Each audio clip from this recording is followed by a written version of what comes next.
Então, fala galera, muito bem-vindo a mais um vídeo aqui no canal, né? Mas antes de começar o vídeo, nos apoie deixando seu like, se inscrevendo no canal e ativando o sininho para não perder o vídeo e sempre ser notificado aqui no canal. Então galera, vamos fazer aqui uma reação e um corte, donos da bola aí, onde Neto, Veloso, Souza comentam sobre o jogo do Flamengo que perdeu pro Grêmio e falar também sobre os lances polêmicos aqui nesse vídeo, né? Sobre a expulsão de Carlinhos, bastante polêmica. Então, sem mais enrolações, fica agora aí com o vídeo. Pensei agora aqui nesse comentário seu do Flamengo. O Flamengo ganhou como os campeonatos com o Jorge Jesus? Pum, pra frente. Como que o ganhou a Copa do Brasil e Libertadores com o Dorival Júnior?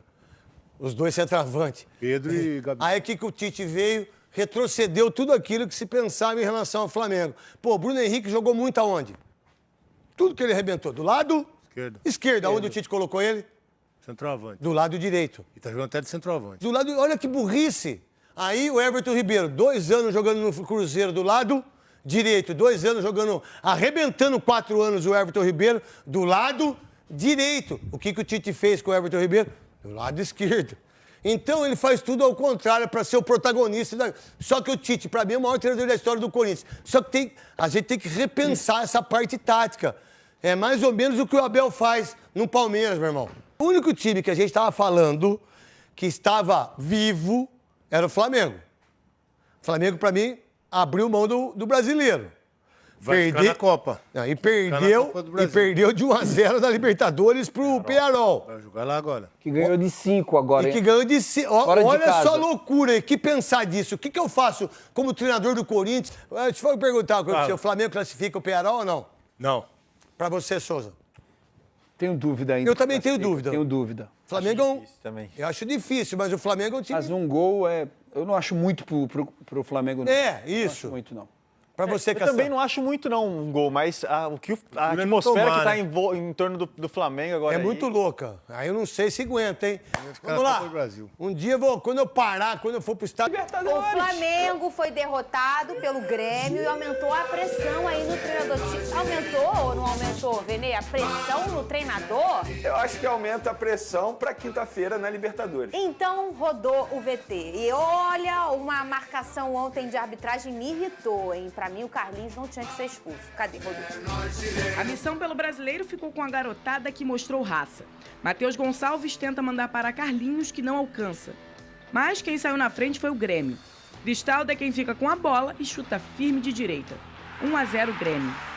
O Flamengo tenta com o Alcaraz e ele manda forte, mas não acerta. O rubro-negro insiste e consegue. Jogada de Alcaraz que encontra Matheus Gonçalves, que bate bonito para deixar tudo igual. Carlinhos tenta virar, mas é o goleiro do Grêmio quem salva.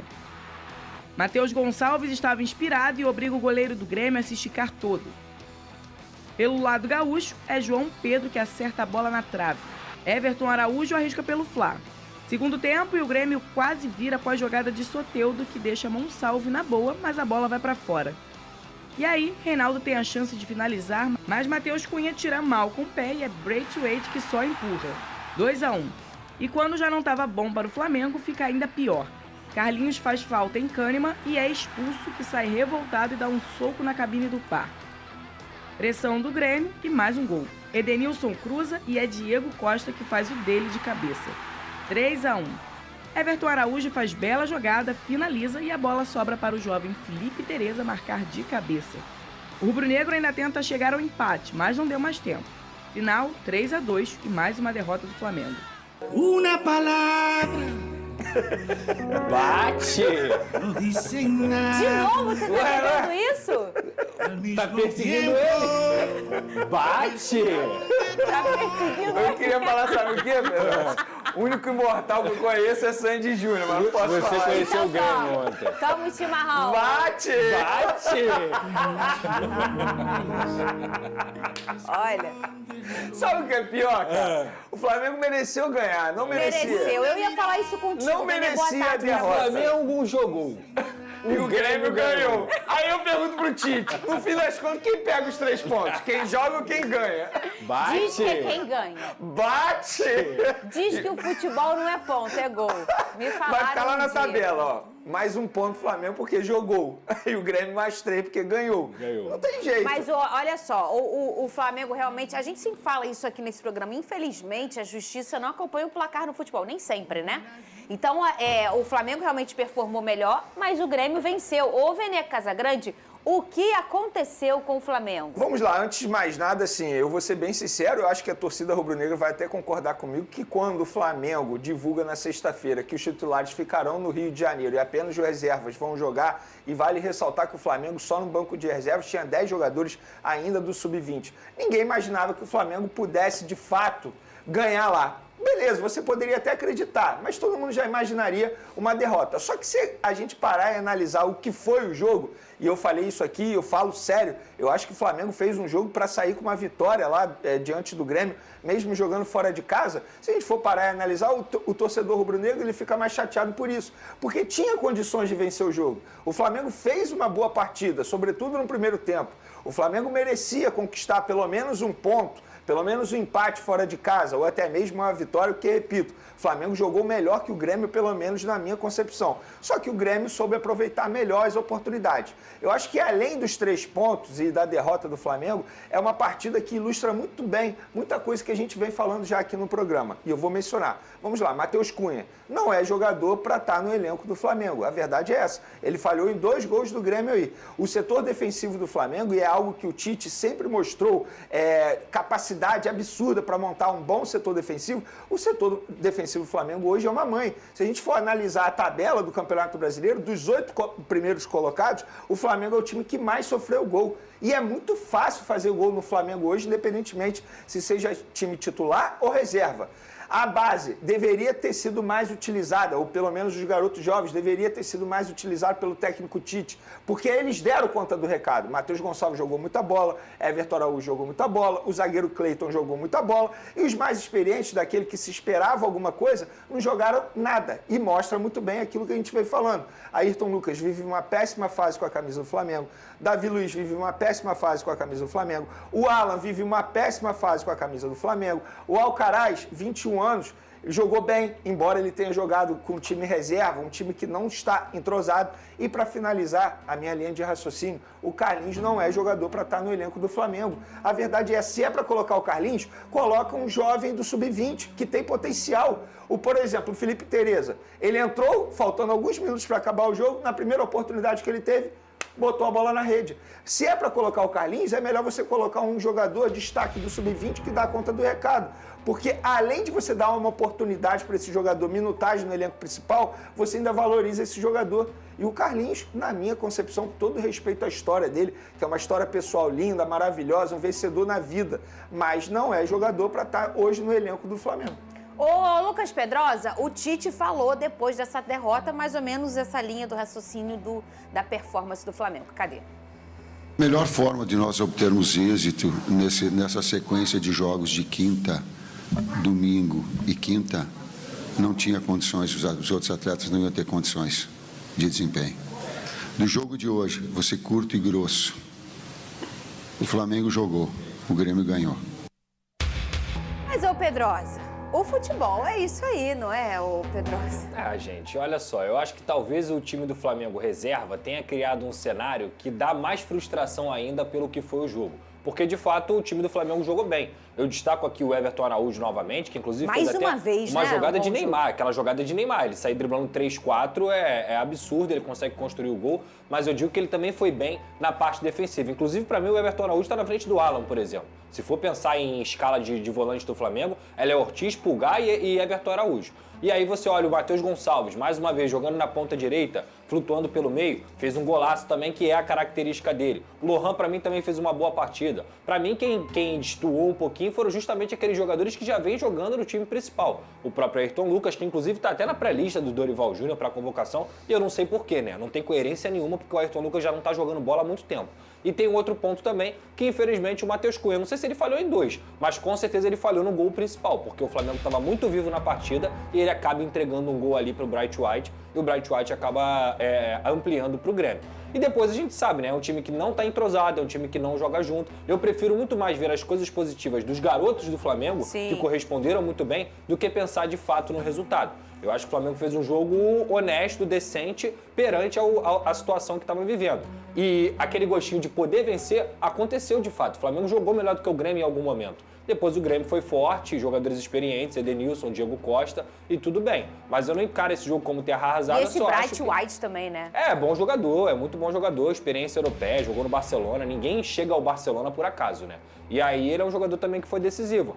Mas eu encaro o seguinte, tá claro que o Flamengo abriu mão do Campeonato Brasileiro. Pra mim, essa postura aí de não levar os titulares é abrir mão do Campeonato Brasileiro. Olha pra pontuação na tabela, não vejo o Flamengo tendo força pra disputar título com Botafogo, Palmeiras e Fortaleza, não mesmo. E é pensar nas Copas agora, porque se quinta-feira o jogo? Quinta-feira. Se quinta-feira não conseguir se classificar, é terra arrasada. Vai ser muito complicado o Tite conseguir continuar, porque a gente já tá vendo, o muro da Gávea pichado, pressão total em cima do treinador, eles chamam uma responsabilidade pra cima dele que é muito grande quando ele fala que o Flamengo vai fazer gol e provavelmente o Flamengo vai classificar, então assim... É complicado, cara. Eu não encaro esse jogo aí como algo ruim, não. Eu encaro esse jogo escancarando. É melhor colocar os garotos do que quem tá mal fisicamente. Mas pra esse é o jogo da vida dos meninos. Pra esse jogo, eu acho que o Flamengo tomou a decisão correta em relação ao planejamento. Sim. Porque se a gente for parar e analisar a logística para ir lá para Porto Alegre, para voltar, está extremamente difícil, complicada. Supondo que o Flamengo mandasse o time principal. Lembrando que esse jogo aqui, aí vamos destacar também, foi na Arena do Grêmio, muito bacana. Sim. O gramado tá novinho. Muito bom o gramado lá da Arena do Grêmio. E a gente trabalha com alegria aí o retorno do Grêmio à sua casa. Supondo que o Flamengo tivesse mandado o time principal, vamos lá. O que iria acontecer? O Flamengo jogou na quinta, sexta-feira é treino regenerativo. No sábado é um treino leve por ser pré-jogo. Aí eles iam viajar. Aí jogariam no domingo, chegariam aqui na madrugada de domingo para segunda. Segunda-feira, hoje no caso, um treino regenerativo. Eles só iam ter o treino de terça para tentar focar exclusivamente no Penharol, porque quarta, treino pré-jogo, é apenas um retoque final. Com os jogadores ficando aqui, o que aconteceu? Treinaram bem na sexta, treinaram bem no sábado, treinaram bem no domingo, vão treinar bem hoje, vão treinar bem amanhã, quarta-feira, um treino de ajuste. Além disso, eles se alimentaram bem, eles dormiram bem, assim eu espero, né, obviamente, fizeram tudo da maneira extremamente correta, pensando no jogo de quinta-feira. Quinta-feira é vida ou morte para o Flamengo, é o jogo mais importante até o momento da temporada. É difícil o Flamengo conseguir a reviravolta lá, reverter o placar, é muito difícil, mas não é impossível. Eu acho que o torcedor pode até jogar a toalha, mas os jogadores, de forma alguma, o treinador e comissão técnica e diretoria, de forma alguma. O Flamengo é um time grande, é uma camisa extremamente pesada e tem totais condições, se o Flamengo jogar bem, obviamente, chegar lá e reverter o placar. Mas, além de pensar em fazer gol, eu acho que o Flamengo tem que pensar em não tomar gol. E o setor defensivo do Flamengo hoje é o que o Tite precisa ajustar. Não é normal a quantidade de gols que o Flamengo vem sofrendo. O Flamengo, por exemplo, no Campeonato Brasileiro, já que jogou contra o Grêmio, sofreu mais gols que o próprio Fluminense, que atualmente está na zona de rebaixamento. Como é que se explica isso? É muito fácil fazer gol no Flamengo. O problema não é quando poupa. O problema é o seguinte, quando você poupa o time joga mal. Por quê? Porque o time não é bem treinado. Outros times acabam poupando, por exemplo, o Botafogo poupou um ou outro jogador contra o Fluminense, mas continua jogando bem. Por quê? Porque o treinador ele faz um bom trabalho. Então, Tite ele precisa corrigir esse defeito do Flamengo de maneira urgente, porque não pode sofrer gol lá. Eu acho que pode ser, a gente vai ter que trocar esse assunto agora que a gente vai para o Clássico. Eu acho que pode ser um sinal de alerta, já que o calendário não vai mudar, e a gente está vendo que a gente pede isso há tantos anos e não vai mudar, a entender, a gente não pode no Brasil chegar e falar, olha só, galera, esse ano eu só tô brigando pela Copa do Brasil. No Brasil não dá, tem que dizer que vai brigar por tudo. E entender como que vai ser pensando nessa minutagem. Lembrando que o Arthur Jorge faz um rodízio, vamos dizer assim. Lembra no início, no primeiro semestre, que a gente era até difícil dizer qual era o meio campo titular do Botafogo? Quais eram os laterais titulares do Botafogo? Também sofreu lesões o Botafogo, porque ele já faz esse rodízio desde o início. E não espera chegar próximo às decisões para tirar um time inteiro. O problema não é o rodízio. O rodízio faz parte. O problema é quando você tira um jogador titular e o reserva vai muito mal. Por quê?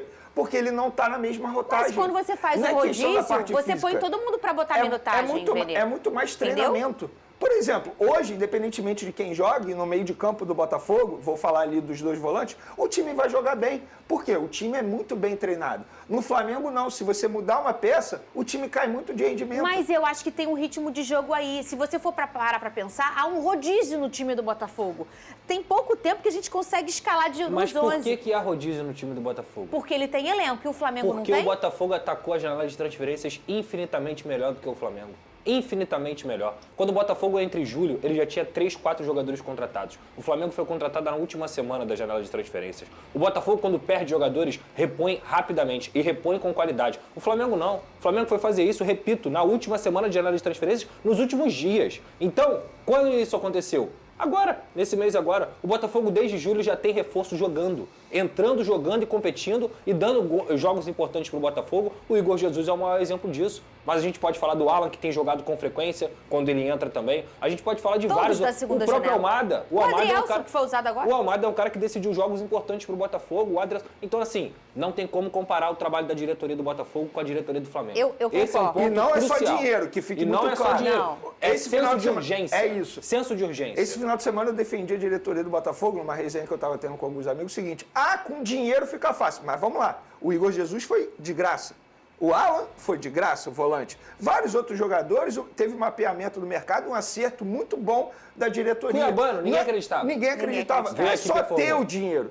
A questão é o seguinte, hoje o Botafogo tem uma equipe organizada internamente para poder fazer esse mapeamento de mercado e faz muito bem. Não vai acertar 100% das vezes, mas a chance de acertar é enorme. Olha, a gente não pode passar, vamos trocar o assunto, falar do racismo que sofreu o Carlinhos. Um grande abraço carinhoso para ele. Saindo, né, na hora da expulsão, ele escutou ofensas em relação a pessoas racistas, criminosos, ou vários, eu não sei quantos foram, e aí a gente espera muito que essa investigação aconteça e que essas pessoas sejam punidas, porque racismo não é brincadeira, não faz parte da esfera esportiva. Racismo é crime. Sobe minha lábia. Chamando o Carlinhos de macaquinho, se não me engano é a palavra, o termo usado por alguém que teria gritado ali na saída do gramado. A gente consegue ver aquela reação do Carlinhos ali? Vamos comer o boi aos bifes. Vamos lá. Nota do Flamengo. O Clube de Regatas do Flamengo informa que o atleta Carlinhos sofreu injúrias raciais ao deixar o campo após ser expulso na partida de domingo, ontem, né? Contra o Grêmio lá em Porto Alegre. O jogador diz ter escutado imitações de macaco e, em um vídeo de uma matéria do veículo Lance, ouve-se nitidamente uma voz proferindo a palavra macaquinho, como trouxe o Thiago aqui. O Flamengo apoia totalmente o atleta, repudia o ocorrido e aguarda posicionamento da CBF. Hashtag CRF. Eu vou pedir para você que está em casa aumentar o seu volume nesse momento, que a gente vai reproduzir o som e você vai ter a oportunidade de escutar o vídeo que o Thiago falou. Põe para mim, por favor, Joãozinho.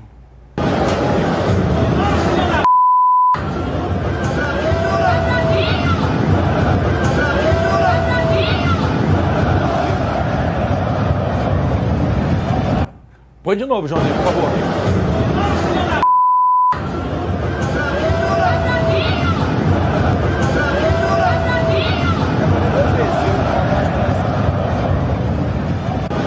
Foi?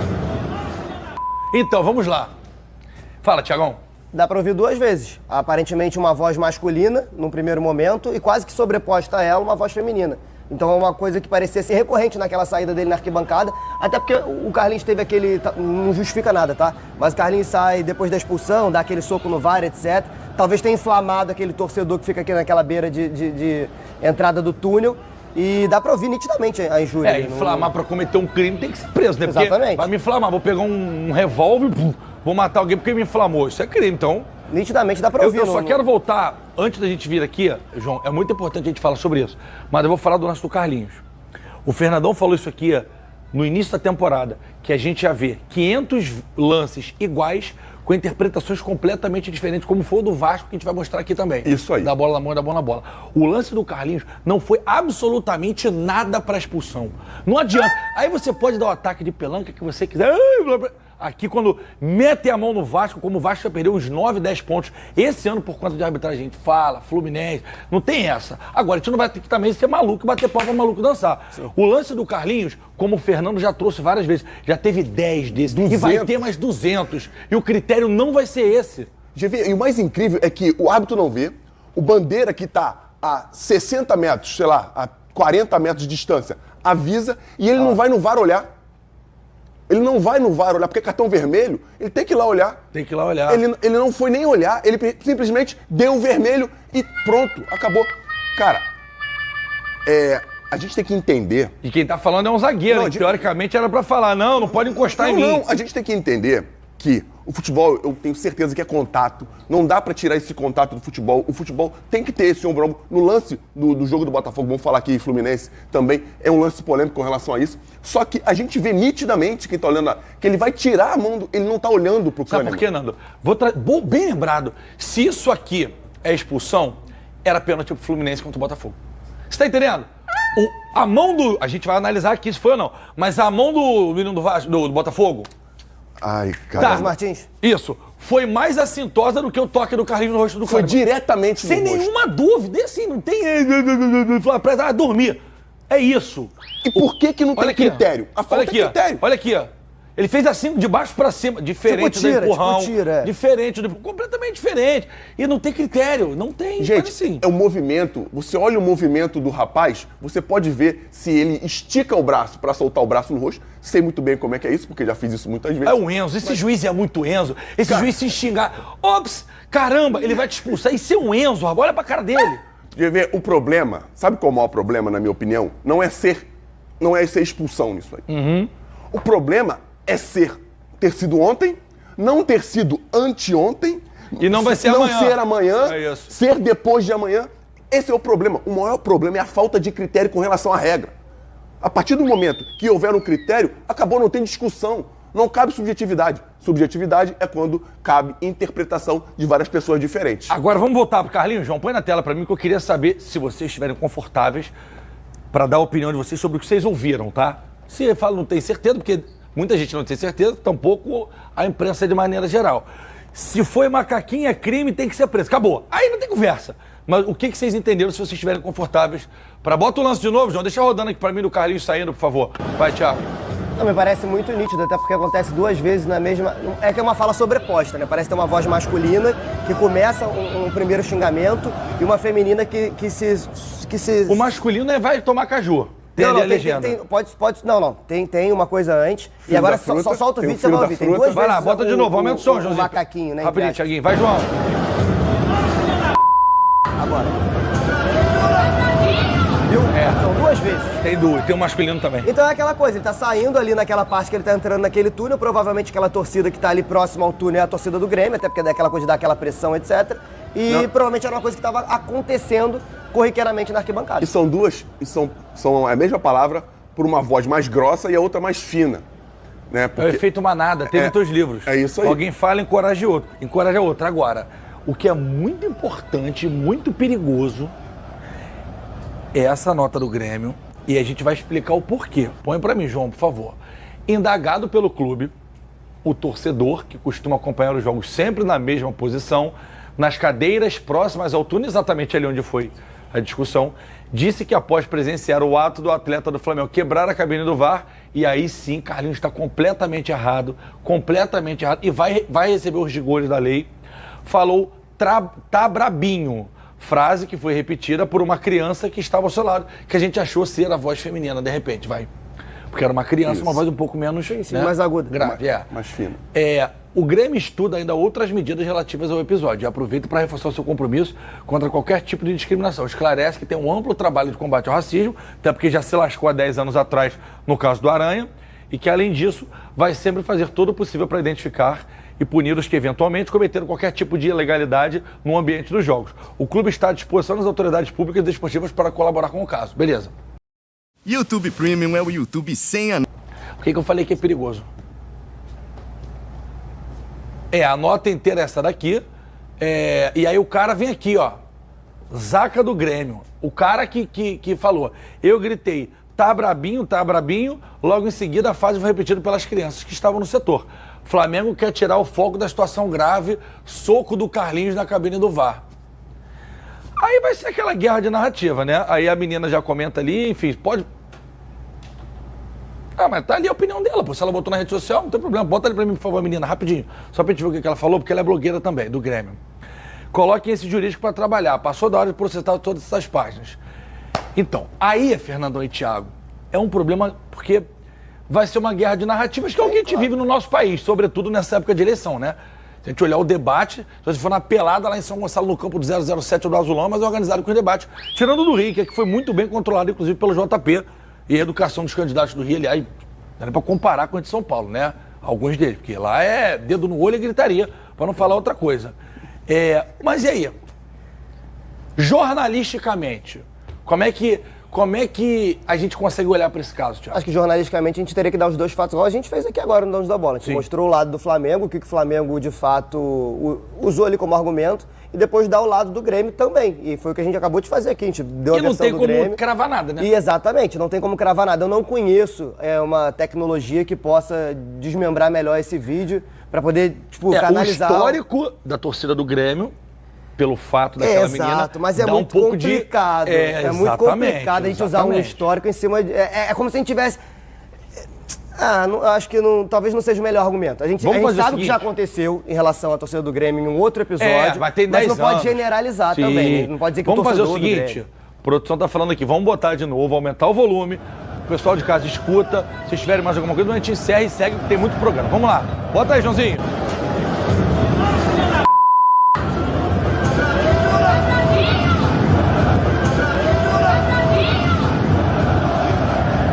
O primeiro, eu não tenho certeza. O primeiro, até por ser mais grave e ser difícil de entender. Mas o segundo, eu acho que é macaquinho, sim. O nosso ouvido começa a ficar também viciado naquilo que a gente... Eu já escutei as duas coisas, mas agora pra mim ficou claro macaquinho. Isso. Mas assim, ficou claro, mas não tenho certeza, né, gente? Como ninguém tem, mas assim, é muito difícil. Muito difícil. O fato é que o Carlinhos não vem bem, jogando pelo Flamengo, não vem bem. Ontem... Não fazia uma partida ruim. Não fazia uma partida ruim, mas, Thiago, o cara que tem dessa altura, ele tem que fazer um gol e definir. Ele perdeu um gol na cara, que ele podia ter tido... E acontece, tá? Gabigol perde um monte de gol na cara, Pedro não perde tanto, mas também perde. Todos os atacantes do Flamengo perdem, como o Flamengo perdeu ontem outros gols. Sim, sim. Agora, ele é expulso, pra mim, de forma injusta, e ele tá completamente errado de quebrar a cabine do VAR. Tem que parar com esta... Ele vai pegar um gancho. Com essa meleca. E ele vai pegar um gancho no momento que o Flamengo não tem peça de reposição. Mas a gente tem que parar com esse negócio que eu posso quebrar bandeirinha, eu posso quebrar armário, que eu posso quebrar a cabine do VAR da voadora. Que loucura é essa? Voltamos à época das cavernas. E aí ele já prejudica o Flamengo no jogo de ontem, que deixa o Flamengo com um a menos no momento que o Flamengo poderia ainda reagir na partida, vinha bem no jogo, e vai prejudicar o Flamengo na sequência. Porque se o Gabigol não tá bem lá com a fibrose que seja, o Pedro lesionado só joga ano que vem, não vai ter outro 9, que era o Carlinhos, e era a chance dele também. Porque o Carlinhos tem que se provar pra se manter no Flamengo. Não, mas vamos lá. Aí a gente tá sendo incoerente. A gente acabou de dizer que a expulsão, a gente acha que foi injusta. Mas não justifica ele quebrar a cabine. Uma coisa. Ele só quebrou a cabine porque foi expulso. Entendeu? Não. Ele tá relativizando o negócio. Não, gente. Ele tá errado em quebrar a cabine. Não tem que quebrar nada. Primeiro que é um objeto que não é dele. Ele não pode quebrar aquilo ali. Perfeito. Só que a gente tá falando que a expulsão... Não tô falando dele ter quebrado, não tem nada a ver com incoerência. Eu tô falando de desfalcar. Incoerência porque ele só vai desfalcar o Flamengo porque ele foi expulso no nosso modo de ver. O Thiago falou... Não, tô falando da sequência. Quando ele quebra a cabine, ele vai pegar um gancho. Do gancho quando o Gatito bicou a cabine do VAR no Newton Santos? Achei que era relacionado à expulsão. A expulsão, de fato, pra mim foi justa. Relacionado à expulsão, mas o quebraram coisa é porque no Flamengo não tem atacante, né? Perfeito. Só tem ele, o Gabi ainda tá com a fibrose. Se ele pegar 4 jogos, aí, meu irmão, é Bruno Henrique pra fazer o lado esquerdo, direito, que o Luiz Araújo tá fora, porque o outro tá fora, que o Michel tá fora, Cebolinha tá fora. Improvisa aqui, tira um dali. Perfeito, esquece o que eu falei. Com relação a um comentário que até que o Thiago fez com relação à competição, quando o Tite escolhe levar o... Eu fiquei com isso na cabeça aqui, levar o time alternativo, ele não abre mão de competir. Pra galera que tá em casa, é bom entender, na minha opinião, ele abre mão de priorizar esse jogo. A competição vai existir a partir do momento que você entra com qualquer equipe no campo e você compete. Competição é você jogar numa intensidade suficiente para você disputar o jogo. Entendeu? Claro. Porque quando fala assim, a galera que tá em casa pode entender que, o cara não tá aí, botou qualquer um para jogar e que serve. E acaba sendo desrespeito com a molecada que tá jogando. Perfeito. Entendeu? Então é isso, galera. Chegamos mais no fim de um vídeo aqui no canal. Vimos aí que no começo do vídeo o Neto deu sua opinião aí sobre o Flamengo, né? Falou que o Flamengo aí tá vacilando com o Tite. Tite aí tem um estilo de jogo muito recuado. E o estilo de jogo do Flamengo nos últimos treinadores vencedores, como Jorge Jesus e Dorival, foi jogando para frente, né? Ganhando vários jogos assim. E não é o estilo de Tite. Tite ele é muito joga muito defensivo, não gosta de recuar muito o time. Então acaba prejudicando o Flamengo. E ele também falou também sobre o jogo contra o Peñarol, né, em Uruguai, né? Ele disse que para ele, né, o Flamengo tem chance de vencer, né? Pode passar ganhando lá. Tanto ele como o Souza falou. O único que falou que o Flamengo não passa é Veloso, né? A gente sabe que Veloso ele é torcedor do Palmeiras, então ele vai torcer sempre contra o Flamengo. Mas é isso, vai ser um jogo muito difícil lá, realmente. O Flamengo precisa jogar concentrado. Se fazer um gol, né, já tá 0-0, aí começa a reconstruir tudo de novo. E o Flamengo pode sim se classificar lá, né? Possível até se classificar nos pênaltis. Então o Flamengo tem tudo para poder vir de lá com a classificação, né? E avançar para as quartas de finais, né? As semifinais. Então, o que você achou, torcedor? Nos comentários pra gente aqui, galera. Se inscreva no canal e ativa o sininho. Agora valeu e até o próximo vídeo.